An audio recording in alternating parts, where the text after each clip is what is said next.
Upang kumustahin naman ang lagay ng repatriation assistance ng kanilang ahensya, makakausap po natin sa puntong ito si OWA Administrator Hans Leo Cacdac. Magandang araw po, sir. Magandang araw sa inyo, Yusek Rocky, Sir Adjo, sa inyong mga tagapakinig, tagapanood. Magandang araw din po. Opo, inilusad po kamakailan ng DOLE, OWA at ng CHED yung pong tabang OFW para makatulong sa ating mga pinabalik na o nawala ng trabaho o na sumakabilang buhay na OFW dahil sa pandemya. Ano po o sa panahon ng pandemya, ano po yung layunin na nasabing programa? Ano po at sino ang magiging benepisyaryo nito?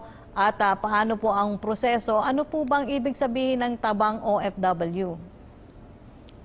Yung tabang OFW literally means helping our OFWs, no? It's a Bisaya dialect term. And yung tabang OFW is a joint effort of the DOLE, the OWA, the CHED. At ito ay brainchild ho ito ni Senator Bongo na kung saan ay pinasinayaan na ang pagpupulong namin at nag-develop nitong tabang OFW program, which is essentially a financial aid program for collegiate level dependents ng mga nanumbalik na OFWs ng dahilan ng COVID. So we rolled out last week. We began last week, and so far we have had around 2,000 approvals already, mga scholars. And ang payouts will begin this year. Tapos na yung screening nung 2,000 na nabanggit ko, and meron na mga payouts that will commence over the weekend and this coming week. So pagbibigay na po tayo ng financial aid na tamang-tama rin lalo na sa mga typhoon affected areas.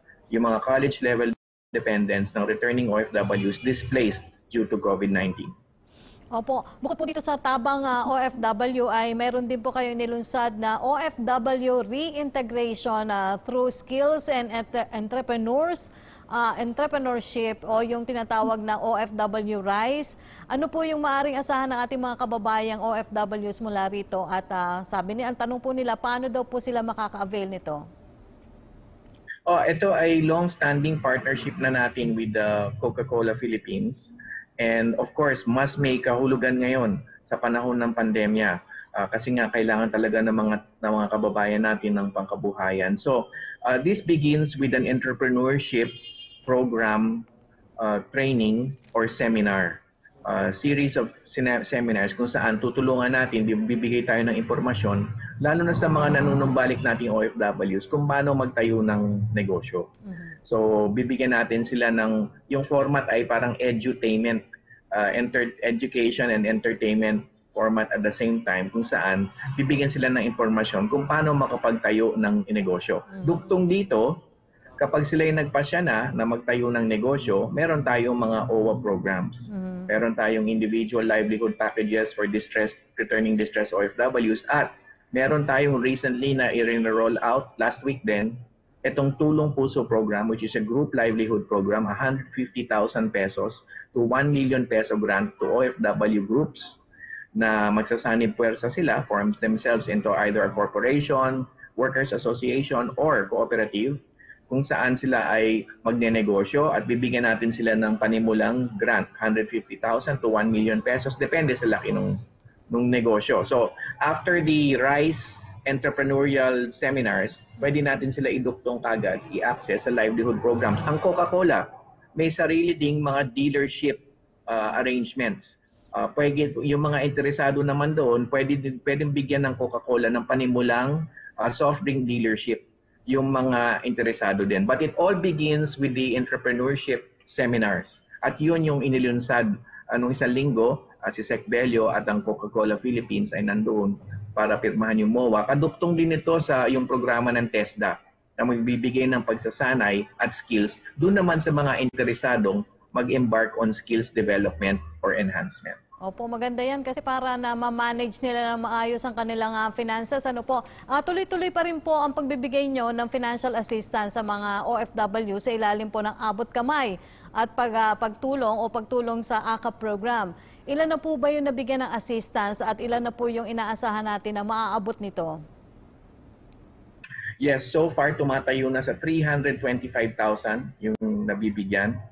And we are currently wrapping up with about maybe 20,000 more this coming week yung third tranche na nakuha natin from the national government. There is a fourth tranche, yung Bayanihan 2, na makukuha na natin at i-roll out na rin natin next week. Which means na from now until the end of December, ay mag-pay out tayo, mag-approve tayo ng mga Dole AKAP applications. Ito yung financial assistance of 10,000 pesos for returning displaced OFWs. Cash assistance ito. Kaduktong ito ng mga dalawang programa na nabanggit ko. Yung scholarship program natin, yung livelihood, and then yung cash financial assistance for returning OFWs displaced by the COVID crisis. Opo, Attorney, sa pagpapatuloy po ng ating repatriation efforts dulot po ng pandemya, ilan po mga kababayan nating OFWs yung inaasahan natin na mapapauwi hanggang December 2020 at ilan naman po yung napauwi na sa kanilang mga home region?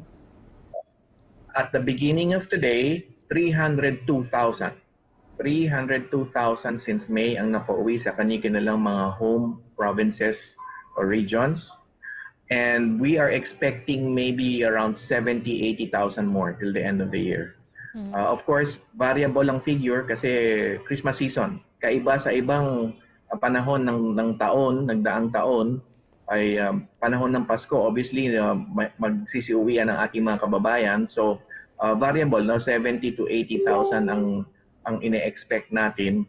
Naantala lang ng konti USEC yung pagpapauwi for the last 2-3 days. In fact, it stretches till last week pa. Gawa ng typhoons, Tinta, Rolly, and Ulysses.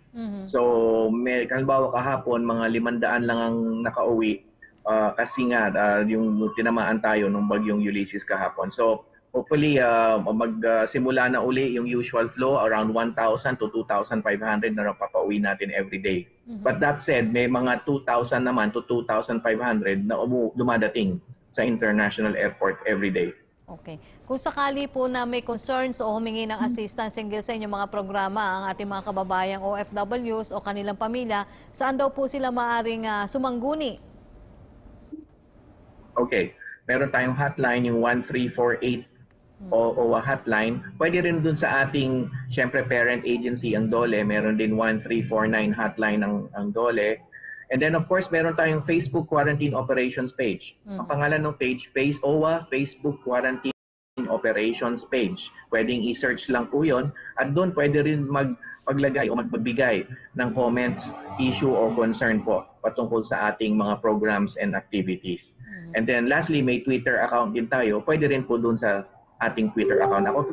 Ako rin po mismo ay nasa Twitter din. So marami naman din doon nakikihalubilo sa akin, both in Facebook and in Twitter. Okay. Opo, ano na lang po ang inyong mensahe sa ating mga manonood, Attorney? Yes, manalig po kayo. Talagang patuloy po ang ating pagbibigay ng serbisyo.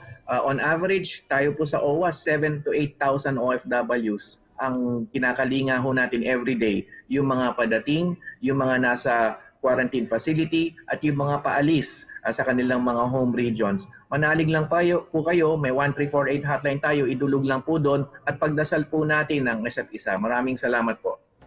Maraming salamat po sa inyong update, OWA Administrator Hans Leo Kakdak.